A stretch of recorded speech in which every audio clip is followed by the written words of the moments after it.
एक ज्ञानवर्धक कहानी, मछली से सीखा। जापान में बौद्ध धर्म बहुत ही प्रचलित है। खासकर बौद्ध धर्म का एक संप्रदाय जिसको लोग जैन संप्रदाय के नाम से जानते हैं। इस संप्रदाय के सबसे प्रसिद्ध और बड़े गुरु लाओ त्सु थे। एक दिन गुरु लाओ त्सु की इच्छा मछली पकड़ने की कला सीखने को हुई।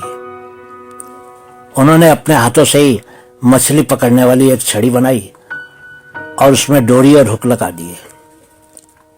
उन्होंने मछली को आकर्षित करने के लिए चारा लिया और एक नदी के किनारे पहुंच गए। वे चारा लगे हुए हुक को पानी में डालकर छड़ी को हाथ में लेकर बैठ गए। कुछ ही देर में एक बहुत बड़ी मछली उनके हुक में फंस गई। लाओ त्सु इतने उत्साहित हुए कि उन्होंने छड़ी को पूरी ताकत लगाकर खींचा। उधर मछली ने भी भागने के लिए पूरी ताकत लगाई। नतीजा यह निकला कि छड़ी टूट गई और मछली भाग गई। लाओ त्सु ने दूसरी छड़ी बनाई और दोबारा मछली पकड़ने के लिए नदी किनारे पहुंचे। इस बार एक दूसरी बड़ी मछली हुक में आ फंसी। लाओ त्सु ने इस बार धीरे धीरे छड़ी खींची कि वह मछली भी छड़ी छुड़ाकर भाग गई।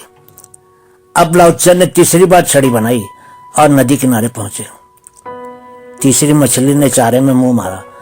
इस बार लाओ त्सु ने उतनी ही ताकत से छड़ी को ऊपर खींचा जितनी ताकत से मछली छड़ी को नीचे खींच रही थी।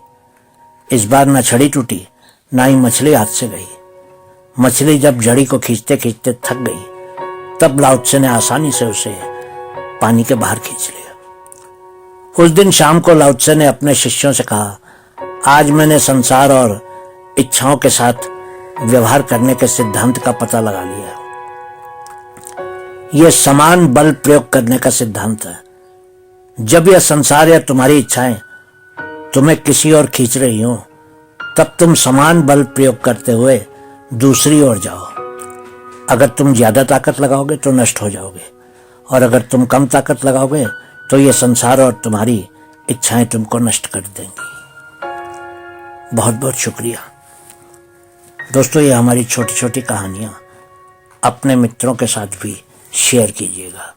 हम आपके आभारी रहेंगे।